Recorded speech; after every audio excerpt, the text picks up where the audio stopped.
Ja, er wordt beduidend minder geklapt, maar dat betekent alleen maar dat ze hard aan het borduren zijn, Willem. Ja, al die mensen zijn bang dat die naald tussen hun handen komt. Dat is een prachtig gezicht om u te zien borduren. Met name mannen met zo'n dingetje. Dat is heel leuk. Ik hoop dat zijn er ook foto's van deze kant gemaakt? Erg leuk. Er is een prijs overigens. U moet even goed op uw zakdoek kijken, want heeft er iemand een zittend beertje met een gouden kroon? Anyone? Anyone? Zittend beertje met een gouden kroon. Is er iemand die dat nog herkent na zijn eigen borduursels? Of... Nou goed, zoek het uit. En als er nog een zult zien dat hij op zo'n open stoel ligt, dan gaan er achterin mensen gaan al die zakdoeken ineens checken. Ja. Maar diegene krijgt, dan moet hij wel even een paar steken hebben gelegd, die krijgt in de American Bookshop een gift certificate en die mag een boek laten printen op de Espresso boekmachine. Nou, het is wat. Oké. Thanks, Willem. Great. We're going back to the future now. If I say that people from my age, born in '64, might think of the movie Back to the Future. Michael J. Fox, a great movie in 1985. It was about Marty McFly and Doc. And Doc had a car and you could go into that car and go back and forth in the past and the future. Great movie. I think even Ronald Reagan referred to it in the State of the Union, which said quite a bit. Anyway, Michael J. Fox, it made him very famous. If you followed him, you might know that he has now Parkinson's disease for a couple of years already. And he set up a foundation to do more research on Parkinson. And both the movie and that foundation were a reason for two guys to start a very funny and good project. It was named Back to the Future in Tweets. So these guys, Gavin Fox and Tom Hartshorn, they did the whole movie again in tweets. And when we read that, we thought that's a great story. And it is indeed a great story, and they're going to tell us. So give them a big hand. Tom and Gavin. Thank you. Hello, are we on the big screen? Can we make that on the big screen? Yeah. Wait a minute. There we go. Awesome. Tom did this, by the way, this is his fault. So thanks, PINC, very much for having us here. That's great. I'm Gavin, with less hair than that. And I'm Tom Hartshorn. And the ghostly figure there is Martin Rose. There was a third person that worked on this with us together. The three of us all worked on this project, but Martin can't be here today. And we all kind of work in London, in digital advertising and web design, different companies, but we're all kind of mates together. The project is obviously about Back to the Future, and if you're not that familiar with the film, Tom's now going to explain it. So, Back to the Future was a film in 1985 surrounding Marty McFly. Marty McFly lives in Hill Valley, California. He's a teenager. He's good friends with Doc Brown. Doc Brown invents a time machine that's built around a car. It runs on plutonium that he stole from Libyan terrorists.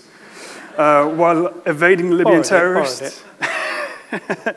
while evading the Libyan terrorists, Marty accidentally travels back to 1955, where he meets his father, his mother, and an earlier version of Doc Brown. He must reunite his parents, make them fall in love, before the Doc manages to send him back to the future. That's pretty much the story. Okay, so what we did is this thing we called the Hill Valley Project. It's, as we said, it's a Twitter-based project, but it's about trying to tell that story of Back to the Future in real time, one tweet at a time. And a bit more detail about that.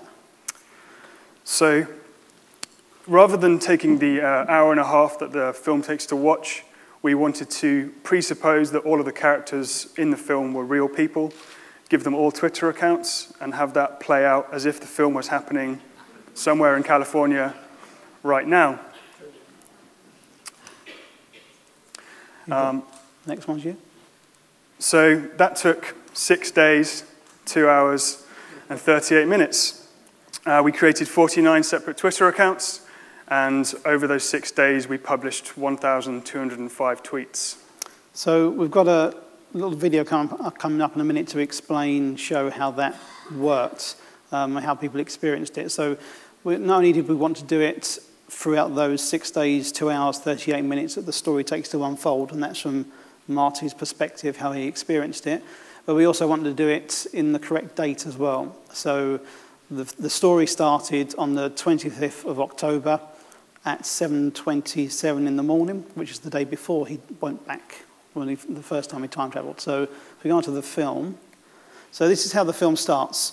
We had lots of different kind of Twitter characters. The first one was the narrator character, Back to the Future. And so this character was very useful to narrate the story, to introduce the film, introduce the credits, and to do things that some of the characters can't do. So we needed to be able to tell the story as richly as we can. It tells you with the tick-tocking noise. So it's useful to have sometimes, not always are they just the actual spoken characters, sometimes you have to invent characters to tell the story a bit better. We also did a few other things, like for example, we're now in Doc Brown's lab.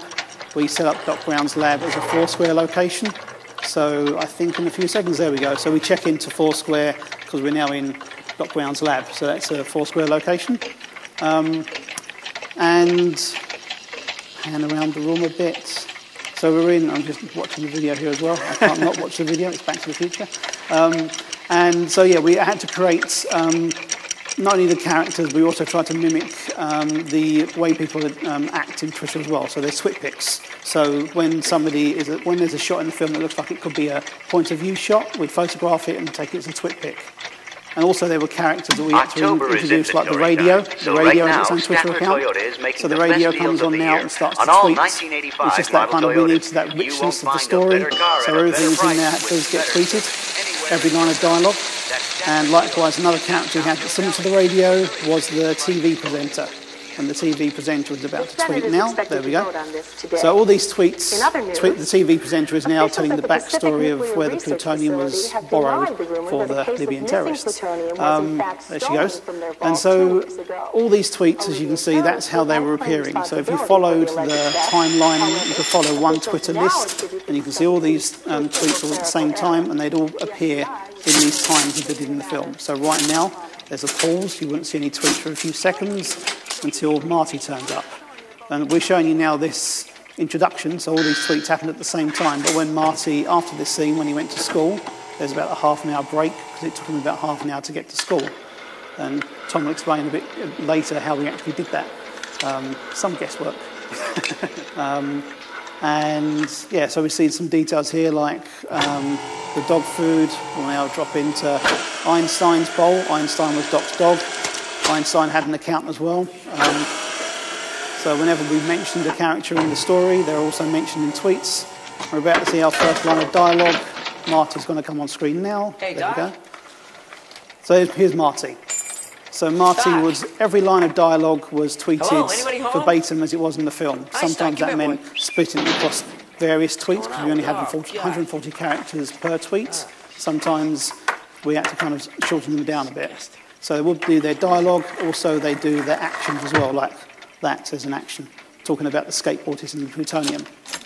And this is a really good example here of a point of view shot. So imagine if Marty was doing this and he did have his phone in his hand and he was a tweeter, he's doing this with his right hand, with his left hand he might be taking a photograph. There they are. So we tried to introduce twit pics whenever there was a character in shot where it could be realistically the character could have taken that photograph. And yeah, this is the bit where we just want to watch this scene for a bit, but I want to take some photographs for Twitter. So I haven't tweeted for about 50 minutes, so everybody smile. Okay, so you're on the internet. We're still going to wait for him to do that strummy bit. I'm going to photograph Tom now. There we go, Tom. Okay, I've done my bit.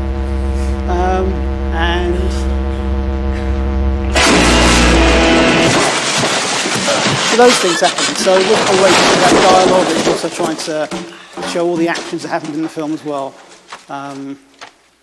Marty's going to say his line. We know this film very, very, very well by now. He's going to say, whoa, rock and roll. Take a twit pic of the speaker. 3, 2, 1. Whoa. Rock and roll. There we go. Rock and roll. So we created 49 separate Twitter accounts by hand. That included all of the main characters. So obviously Marty, Doc, Marty's parents. We set up backgrounds in those character profiles on Twitter. So if we thought Marty was into a certain skateboard brand, we gave him that background. We used a lot of Google images.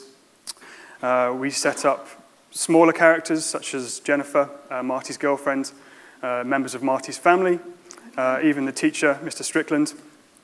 We set up background characters that maybe only said 1 or 2 lines, if that, during the film. So the clock tower lady who appears throughout the film, Reginald, who's a member of Marty's band, and dancers at the Under the Sea dance towards the end of the film. We gave Einstein the dog an account, as well as even just objects in the film. So Doc's JVC camera recorder and the election van that can be seen driving around the town square. This is my favourite character. It didn't tweet, it said nothing, but it was referred to. So anything in the story that was referred to, we gave it an account so it can be linked to. And Statler Motors is the Studebaker dealership that's in 1955 in the square. You see it in the background. It's in that radio tweet that you saw right at the beginning. That's an advert for Statler Motors. But we wanted to include as many characters that we could, as long as they do all play a part in the story. So all those characters that Tom just mentioned, like the camcorder when Doc was playing the camcorder in our Twitter version, it was the camcorder retweeting what Doc had said earlier. So we made sure it was all part of the story. It's a bit nerdy, maybe. So people often ask us why we did it, which is a very good question. And the answer is always that we are very, very cool. Yeah. That is not true. We are nerds. People call it transmedia or cross-platform storytelling. Really, we just wanted an excuse to watch the film on loop for 3 days, going through it frame by frame, picking out lots of different details, mapping it out on lots of bits of paper, and it was a lot of fun for us. And of course, the other reason was, as mentioned earlier, the Michael J. Fox Foundation for Parkinson's Research. So that foundation, it's got a really kind of inspiring mission. I won't be able to explain it as well as they do. They've got a great film on their website. Go to the site to find out more about them. But what basically their goal is to try to expedite medication coming out of research into the real world. So at the moment, that takes years to happen. And to do that, they've actually homed in on one almost like the bottleneck, the part of the process which slows it all down. And they found that part is basically the people, the doctors and the scientists who have kind of the concepts and the ideas, getting that into the actual testing phase, just to get the funding to do that, and the experience is very hard. So that's the part they concentrate on, and they get those doctors and those scientists either sometimes funding, a lot of the time it's the research material they need, access to other expertise. So they have a very active and very kind of a very logical way of trying to get this thing expedited. And they do lots of kind of fundraising events. And so we featured them very prominently in any of our imagery on the background of our Twitter page. The logo was there. We tweeted about them at the beginning of the project and then at the end of the project. We weren't officially associated with them. They knew we were doing it, but we just thought it was a very, very appropriate charity to feature here, and it seemed a shame to have this kind of platform and not use that to get a message out there. So this is what it kind of looked like behind the scenes. We took the script, and as I said, we watched the film on loop for 3 days. And we broke it down into 140 character chunks, as is pushed out on Twitter. We tried to figure out time, where that was available on screen, on clocks, on dashboards, anything that we could kind of get hold of. We even went as far as to kind of try and figure out where the sun would be in the sky at certain points of the time of the year in California, because, like I said previously, we're very cool. This is just a very small portion of a ridiculous Excel spreadsheet that was 1,200 lines long. So we abided by certain rules when we were playing this out. We tried to get the characters to talk with text speak, if that was possible, if it didn't break with the script too much. Use hashtags, and if there was a bit of music playing in the film, they linked to a YouTube video of that track. When characters are in conversation, they discuss and talk to each other through their Twitter handles. If there's a point of view shot, as Gavin mentioned earlier, we tried to put a twit pic of that up, whether that was a screenshot from the film or sometimes we recreated these from scratch. We used Unicode characters such as these hearts or smileys where possible, kind of to denote tone. And we used Foursquare check-ins, as you kind of saw in the video, to be able to kind of establish where the characters were at any given point. We even gave certain characters social media habits. So Lorraine, who is Marty's mum in the past, has an affiliation. She is really in love with taking selfies of herself. So she publishes a lot of those to Instagram constantly. She's a little bit self-obsessed. And we gave Biff, who's the bully in the film, a Match.com dating profile that you can look at. So the myth versus reality, there was, when this thing went live, we had quite a lot of people talking about it and asking us questions. And a lot of people just assumed that we had a team of people in a room all sitting there eagerly tweeting, doing these things each on each account. That would have been pretty cool, but yeah. We didn't do it that way. You're going to now reveal how we did it. Yeah, so the reality, sad reality, is that we did that 1,200-line Excel spreadsheet, and then we used a piece of software that is largely used online by search engine optimization experts. And spammers. And spammers, to push out huge amounts of tweets while they're off, I don't know, robbing people. And we put in the Excel spreadsheet, set up the 49 different Twitter accounts against this software, and then on October the 25th, when the film starts in real life, and the actual date that we kicked it off in real life, we just press play. Well, that was the plan, but we did screw it up. So, if we fixed it. No one really knew. But basically, it worked fine. You know, it pressed play, and it was all working for the first day. And so it was great. We could just let it run. Everyone assumes we're really busy doing it, but no, it's all done. We spent 2 years before that working this stuff out. And then it got to 12:28 a.m. on October the 26th. There, wait for that clock now.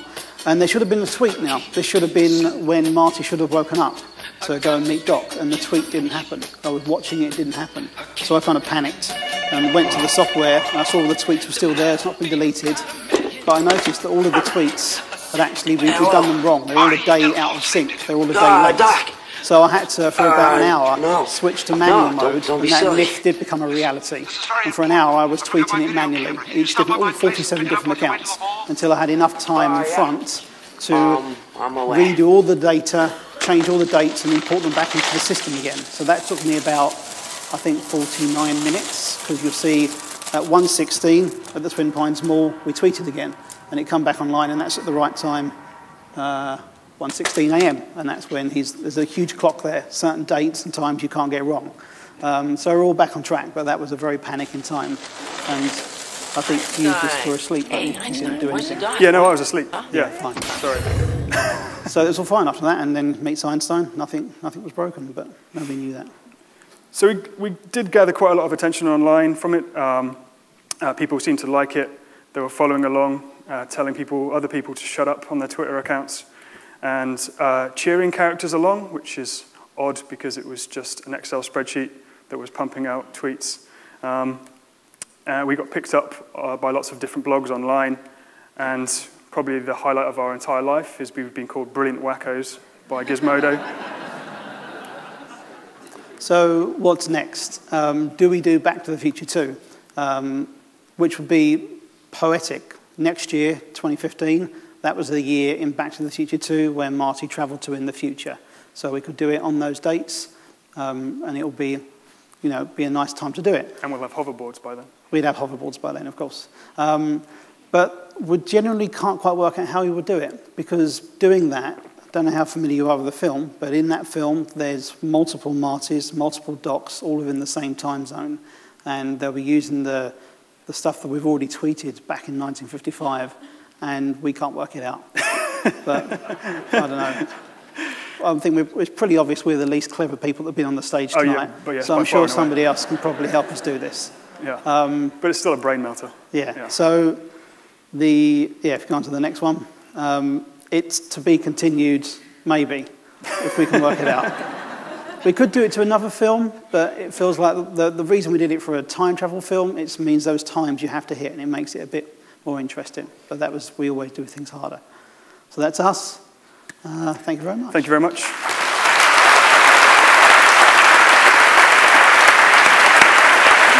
Thank you.